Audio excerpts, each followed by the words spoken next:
morning. I'm happy to see some new faces. I hope that your winter semester was okay. The worst is over, so now I think that it starts the nice part of the master, I guess.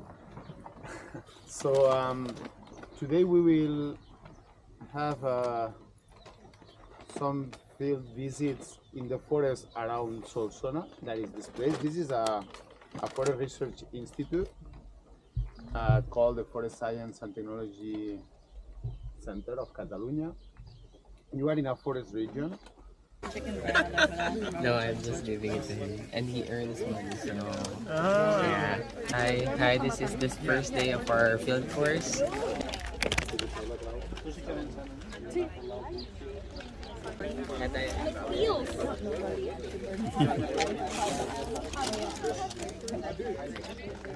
Here.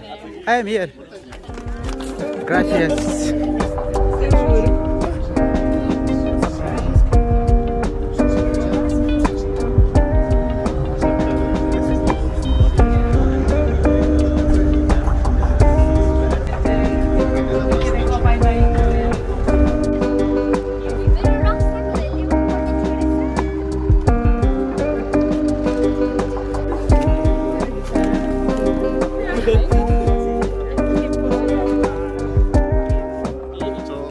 You're in the middle of the forest, and where are you?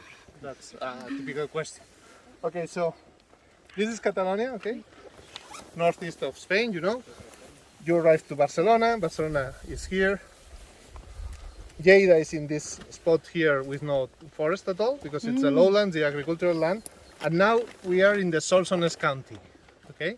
Catalonia is divided in counties. This is like the administrative unit, and Solsonès is one of them. Sometimes as foresters, we focus too much on trees, on forest, and we want forest and forest and forest. There are some countries like this with problems of water availability, okay? All these forests are transpirating. So we need to care about this, not only because they are transpirating water, but maybe that it is out of the rivers and we can have a problem of water consumption, but also because such a dense forest is transpirating so much water, then we don't know if these densities are sustainable in a context of a climate change. So maybe we need to open this forest to make some thinnings, and this is some of the main treatment. So we have too much forest. The forest is increasing in our areas every year. Second, we have a huge risk of forest fires. And to have more and more forest, that means that the continuity of the fuel increases every year, so the risk of a huge wildfire is increasing quite a lot. The thing about Catalonia is that it has the influence of two really important geographical features. The first one is the Mediterranean Sea, which is over here. The second one are the Pyrenees. The Pyrenees, in case you don't know, it's a mountain system that separates France from Spain. Okay, so all the northern part of Catalonia are the Pyrenees. Someone was asking me, the Pyrenees are actually behind those mountains over there. This is like the pre-Pyrenees. They call this the pre-Pyrenees because it's already a mountain system, but not as high as the Pyrenees. So that means that we get from the sea level here to elevations of around 3,000 meters, even close to 4,000 meters here. And the distance is not so big. It's probably like 300 kilometers, 200 kilometers. So that creates a very, very steep gradient in conditions. This is really Mediterranean lowland, and this is most, if you go to the Pyrenees, you would see that the vegetation is more similar to the Alps than what you would expect in a Mediterranean country. Okay? So since we have the gradient from the sea level to the mountains, we also have a gradient in the influence of the sea, but also in altitude. As we move northwards, you see that it changes from blue to green. This is the domain of the black pine, Pinus nigra. This is where we are here. Okay, all those pines that we are seeing here, but not all of them, but most of them are Pinus nigra. Okay, this is we could consider it a mid-mountain species, which grows between 600 and 1,000 meters high. Okay, then if we move northwards and consequently also we move upwards, we will see the red dot here, the red patch here, this is a Scotch pine, Pinus sylvestris. We will see Pinus sylvestris today, but most of the slopes in those mountains over there are Pinus sylvestris.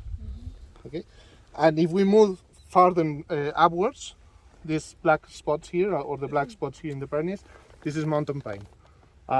Mountain pine is Pinus uncinata. I'm talking about forest fires. Which landscape do you consider that is more, this one is more vulnerable? This one is vulnerable. This one is obvious, okay? You could see the continuity of fuel. Okay, we are in a climate that is warmer and warmer, so the vegetation is drier and drier, and from here you could see all the continuity of forest. Okay, if you have an ignition there, the forest can spread all over there and then change from the valley and continue. A lot of continuity. So speaking about forest fires, they are better adapted with the mosaic, but what about the biological corridors? Are the Okay, this is fauna very species affected by that segmentation? well. This is very interesting. There's always this question between fragmentation of the landscape. That means that maybe less presence of corridors and the risk of forest fires. Okay, in Mediterranean countries, I would say, and I think that some studies show this, that this type of landscapes, you have enough connectivity between the patches of forest to allow the species to move from one side to another. So we are not like in the patches, the forest patches are quite big.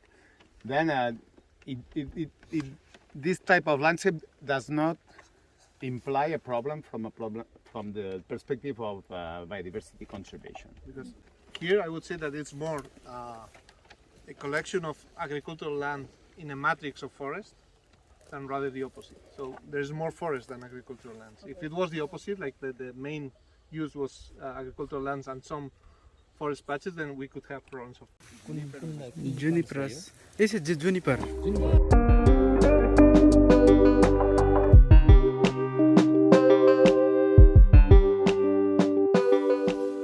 So this is another example. I don't know what happened here. I could say this is a clear example. I don't know, but anyway, the association seems or reminds me that.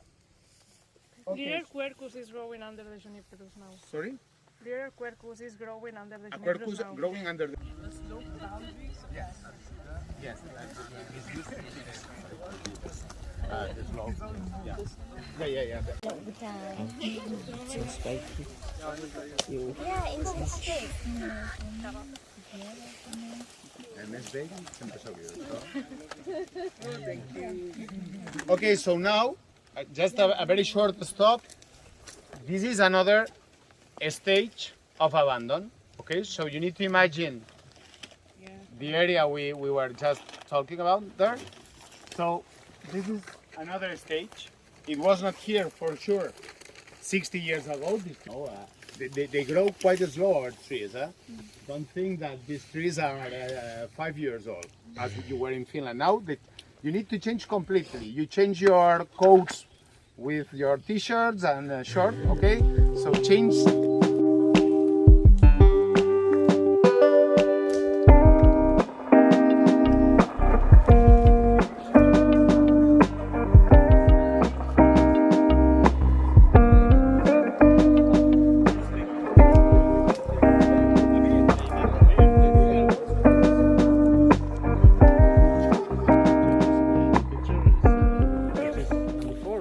I think it is number 5, no? I don't know. I think number 3 or number 4? No, 4 I think.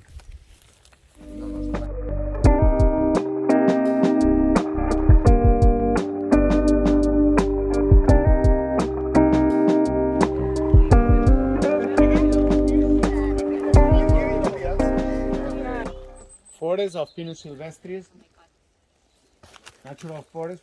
What else? What surprised you there? It's a formal, I would say, like agricultural area because of the big trees. Excellent, very good. It is a formal agricultural area. Why? Because there is a big tree there. What is this tree? Shade. Huh? What is known? What species? More or less? Oak. Oak. It is an oak. If you look at there, what I thought it is, you see another oak there, big oak, in the right side of the path. There were a couple more of them. Okay, we will see. So, when you see this oak, that means that something happened here. And what was this actually? Fire. Exactly. This was a pasture, former pasture, and you see some oaks scattered in the pasture that were kept in the landscape to provide some shade. The spacing of the trees looks like a reforestation. Yeah. So you are not that wrong, but if you pay attention, the trees are not at a fixed distance, and we know this for the registers. This is a natural forest of. What else is okay? So now you are with your kids and you say, is an even age.